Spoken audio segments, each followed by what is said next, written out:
ada namanya Mbah Kuswan dan udah punya istri, sebut aja Nimas, dan dua-duanya ya umurnya sekitar 50 tahunan itu. Nah, mereka ini punya gubuk kecil di daerah Singaranting, yang mana gubuknya ini ada di deket kuburan massal PKI, Nat, Muy. Namanya Tanah Kafir, kalau pernah dengar. Di tahun 1978 itu, yaitu beberapa tahun setelah kejadian pembantaian anggota PKI ini. Jadi intinya anggota-anggota PKI ini dibantai emang di dalam kebun pepohonan tinggi. Ya kalau lo mau bayangin di tempat tanah kosong yang sekelilingnya tuh pohon-pohon tinggi itulah. Sekitar jam 9 jam 10-an rumah mereka tuh diketok. Mbak Nimas buka pintu, ternyata yang ngetok itu cewek yang tadi siang yang ketemu Mbak Nimas di hutan. Dia kenalin diri, namanya Ratih. Dan tiba-tiba Mbah Kuswan tuh ikut keluar ke depan pintu.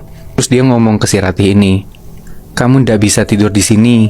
Setahu saya di belakang sana ada pondok. Kamu tidur aja di sana." Udah tuh, udah dikasih makan, ditutup pintunya, si Ratih ini pergi. Udah masuk ke dalam, dijelasin tuh sama Kuswan ke istrinya. Dan menurut keterangan Kuswan, itu tuh Kuswan ngelihat kalau kakinya hancur, Nat, Moy. Jari-jarinya si Ratih ini udah pada putus. Terus tulang telapak kakinya tuh keluar, kayak dagingnya udah pada lepas. Dan itu Kuswan yang lihat.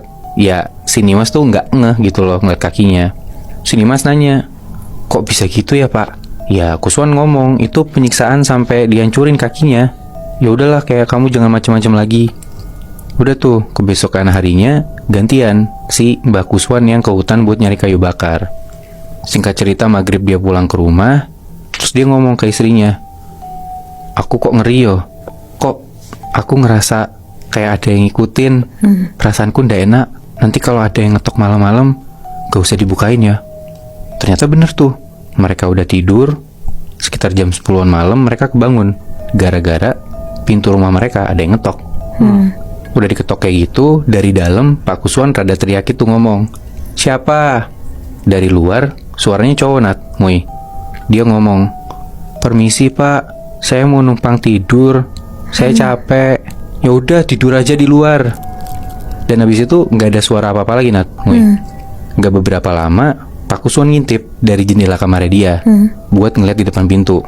Dan pas dilihat di depan pintu ini bentukannya orang, bajunya lusuh juga kayak Ratih kemarin. Tapi pantas aja, Nat, Muy, dia capek karena dia tuh berdiri sambil manggul di punggung mayat teman-temannya. Ada banyak. Tapi untungnya di pagi harinya udah pada nggak ada tuh si makhluk-makhluk ini. Mbak Nimas nanya ke suaminya, "Ini gimana ya, Pak?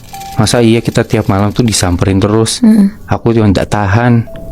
Mbak Kus ngomong, "Ya kalau nggak mau kayak gini terus, kita harus ngelakuin sesuatu. Suka nggak suka, mau nggak mau, kita harus datengin ke lokasinya.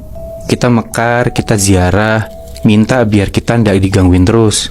Di malam Jumat itu, sekitar jam 11-an malam, dari rumah mereka pergi ke Tanah Kafir itu. Udah, Mbak Kuswan sama istrinya nyampe di titik itu. Mereka taruh makanan-makanannya. Terus Mbak Kuswan bilang, "Permisi, saya kemari mau memberikan penghormatan." Udah tuh, akhirnya mereka berdua pulanglah ke rumah. Dan besok malamnya, yang mereka pikir semua aman, ternyata, Nat, Muy, ada lagi yang ngetok pintu mereka. Ditanya dari dalam, "Siapa?" Dari luar ada jawaban, "Ratih, Pak." Ratih lagi. "Kebetulan, Mbah, ini ada yang mau ketemu." "Siapa?" Dari dalam, Bagus ngomong gitu. Ternyata pas diintip lagi lewat jendela, di belakangnya Ratih ini ada cowok. Dia katanya mau bilang terima kasih ke Mbak Kus atas apa yang mereka udah lakuin kemarin malam, yang ngasih sajian itu.